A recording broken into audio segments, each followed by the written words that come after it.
How's it going, guys? It's Mr. Lone Wolf, and today, just a bit of a messing around video. I'm going to do a little lap with the Twinsteer, and I just wanted to try the Twinsteer out one last time because I believe the update is coming out tomorrow, or I suppose later today by now.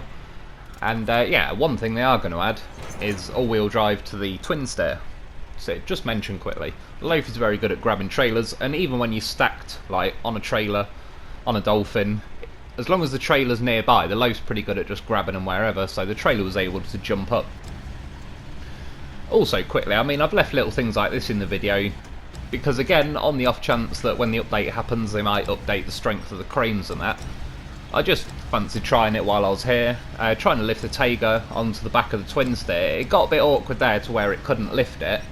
I shortened like the arm length, and eventually I managed to get like the inner rear axle bump up over the top, and we're away. So I'll get back to that in a sec. Just one last thing quickly as well, is this I suppose bumper duplication thing with the TUZ for some extra money.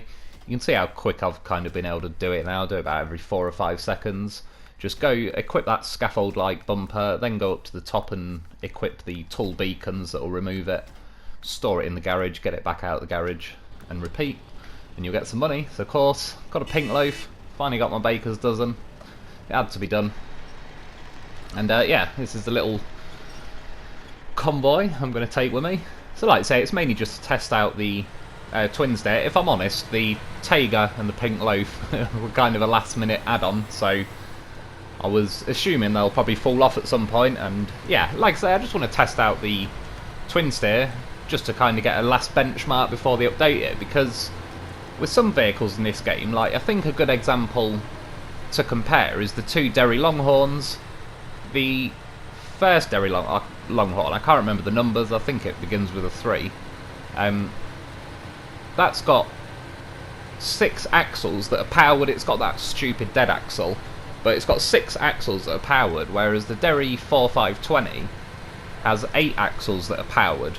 And even though I believe it probably has, it might even have the same engine, I honestly can't remember, but either way, like, the more wheels you have to power, it obviously splits your power up more.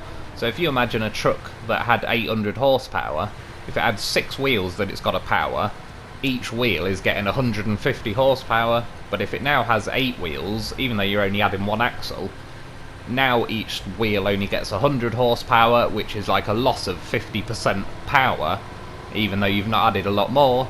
And at the minute with this Twinsteer, it's one of the things I love about this Twinsteer. You can put it in a high range, and as you can see, it's motoring along. I'm carrying a Tayga, 2 Loafs, a Dolphin, and a ramped flatbed, and it just motors along because it's got very good power. But part of that, or I'm not sure, this is where I'll find out more when this has all-wheel drive. Obviously, because it's only powering the back 4 wheels, it's got a hell of a lot of power. So, and it has got a lot of weight at the back as well. Like when it floats in the water, the back sinks, the front doesn't. And yeah, because of that, it's like I said, it's got a lot of power. But when all-wheel drive gets added, it's obviously going to split that power in half basically. And I don't know if it's going to make it feel a little bit less urgent overall when you put it into high range and all sorts. Obviously, there'll be definitely advantages to having all-wheel drive on this thing. If all things stay the same and it still feels just as powerful as it does, even when it adds half the power or whatever to the front, then yeah, this will be a bloody good truck. So fingers crossed, I'm definitely looking forward to it. You can see there as well, I got stuck on the rocks a bit. You can see at the back of the Twinsteer between the mud flaps, there's like a bit of metal there, and it basically hooks rocks quite a lot. I've done it before a couple of times. I mean, it did it pretty well there. Although to its credit, I didn't actually have to disconnect the trailer, or well, de-winch the trailer I mean. That'd be another thing I wish they did add, if you could just attach the trailers to the Twinsteer, or again, that plate on the back of the flatbed thing of the Twinsteer, in real life it folds out and it's a 5th wheel, like or a saddle low then or whatever. So it'd be pretty cool if they added that in the game. At this point, to be honest, I was pretty happy with how the Loaf and the Tayga had stayed on. I wasn't even planning on it. But one thing I did want to check, this is why tonight was just a last little mess around video slash, I don't know, yeah, just testing a few things before the update. Going through the bridge this time, it made everything, you know, sort of go invisible and collapse in on each other. That's how it loaded me onto the screen with like the trailer and everything sat at the side of the Twinsteer. So obviously that's not a good thing. I can just pull the things apart kind of thing, and then they pop back into existence like that. So it's not the end of the world, but it's an inconvenience at least. And obviously now I've not got the crane with me, so I can't put the Taiga and everything back on, which, if I'm honest, I'm not too bothered about, because I did want to take the Twinsteer for its own run without too much loaded on it. I mean, the Loaf, it's a goddamn horse of a vehicle. It's not taking that from the Taiga. As you can see, it's et a whole goddamn custom mud. It's not having it. It's gone. What I did do, though, I was a bit disappointed once it happened. I didn't even think about it. I was going to move this Azov out of the way, but then it made everything else go ghost-like. And the Loaf, yeah, popped out the Taiga. We're all good. And just, I've shown it before in a video, but for those of you that might not have seen it, if you put the ramped flatbed up like that, attach the trailer back, that red Loaf is now anchored pretty well on the trailer. Doesn't mean it can't fall off, as you may or may not see coming up. But yeah, it's another way that it can keep it on the trailer. Again, another just on the wish list. It'd be pretty cool if you could pack trucks and scouts or whatever onto trailers that it actually like locks it on and ties it down, kind of thing, like it does with cargo. But yeah, as you can see, the Twinsteer is motoring along pretty damn nicely.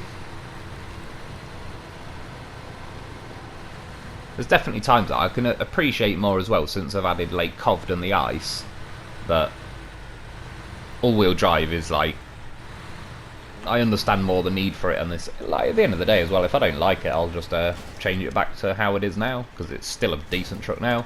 As you can see, I've got cooking around that corner a little bit. I think I clipped the barrier maybe as well. The red Loaf, he got bumped off there with the nose anyway, but that's where I'm saying, like, because I had that trailer with me, I had a radar trailer with me. Basically, what I was planning on doing was going to Pedro Bay, and I took the wrong tunnel entrance. I didn't even realise until about a minute or two. But yeah, because that ramped flatbed is between the Loaf and the trailer, it kept me on there. And I mean, again, the Loaf's goddamn professional. He gets up, he gets out of there. I've seen that post at the side of the road, so I knew that'd come in pretty handy. And we're off again. Do you know what, it's random, but I was watching YouTube earlier. It was just something that made me laugh. This is what I like about the internet. The internet takes no prisoners. There was some video of, like, I think some protester or rioter or whatever threw a Molotov cocktail trying to hit the police, but their little vegetarian arms mustn't have been able to throw it far enough, and they ended up hitting one of their own, as they called it. And as the camera panned round, there was just a ball of fire with some man come running out of it, where he's flicking his feet really quickly because they're on fire. And somebody had put the song Footloose over it, and it was just like, I don't know, it made me laugh a lot. It's worth seeing. Like I say, that's what I like about the internet. It takes no prisoners. So free speech is important, though. It's got to be done. That's why I say, if you want to call me a wanker in the comments, or tell me I'm wrong on something, go for it. Enjoy yourself. It's got to be done. One thing as well, though, I did say with YouTube, I mean, this is of the utmost importance that we must discuss. What was it? A bloody perfume advert. What is it with perfume adverts? Why they have to be so ridiculous? Like, it's perfume, why don't they just tell you what it smells like instead of, I don't know, some weird shit. Like, there was one that came on earlier that was some guy running towards a lighthouse with some woman singing on the top of it and some little kid. I don't know, it's all creepy and weird and surreal, and it's like, that doesn't tell me how it smells, though.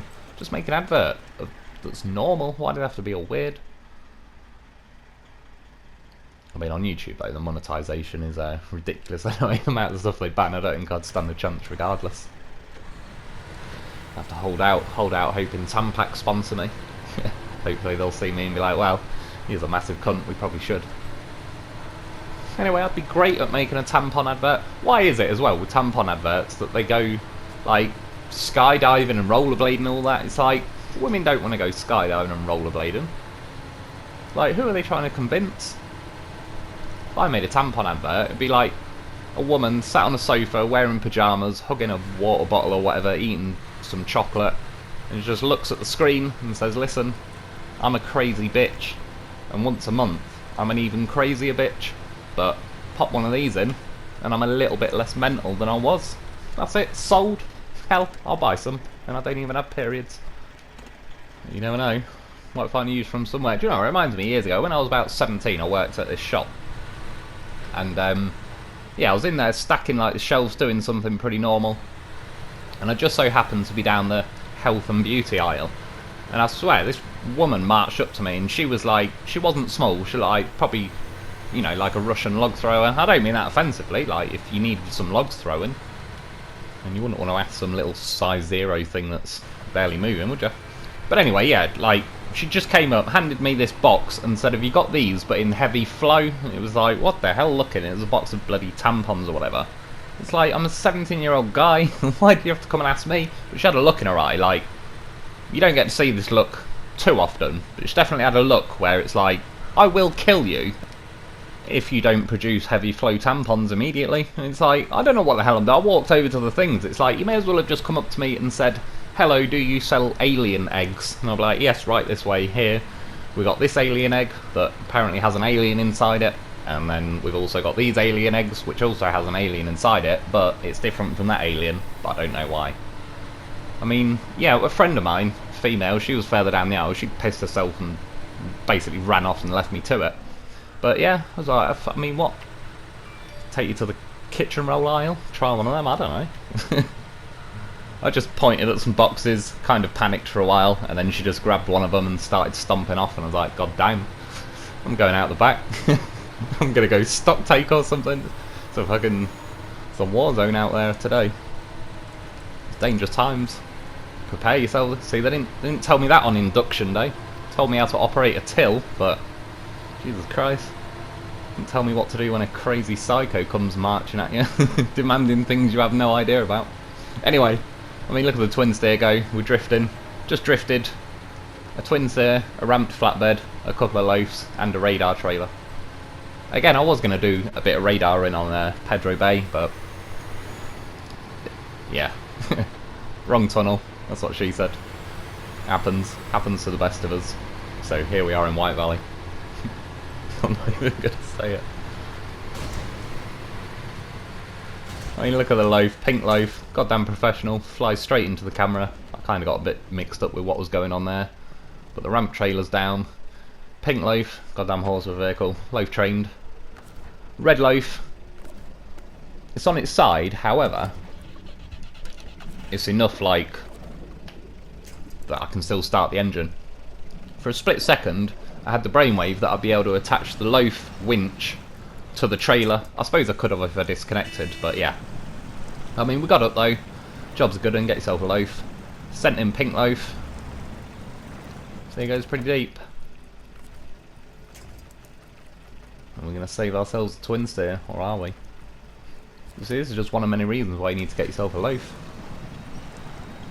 If it can flip stuff like this, then I can't really fault it for that. I mean, Twinsteer is not the heaviest thing in the game, but it's up there. So anyway, one last little go as well. I was driving through the water while I was here, because, as well, just to say, I know the all-wheel drive, I admit, probably won't make... Well, it probably won't make a difference, because the front does float on this. But if it does split half the power to the front, it might make a difference on how it goes through the water. Because I'm going to cut a lot of it out, because it did take a little while. You can see I'm travelling pretty slow. I'm winching a loaf with me with the radar trailer. The loaf is drowning at the minute, but see, it's a professional. It's got its roof rack on. It knows what it's doing. It's basically just saving fuel at the minute. I eventually did get to the other side, but as I'm going along there, as I've shown you before, again the loaf found out, there is some mud across there, and this thing kind of wheel spins a bit, and I held the throttle half on, and then I started moving forward again, so maybe it could even be a better thing if it does split the power, in this situation anyway. It might turn the wheels a little bit slower, and help it cross there. Not that it's the most important thing in the game. It'd be pretty cool if they had more maps where you had to get across some pretty deep, sketchy waters. A bit like, was it called Flooded or something, on MudRunner.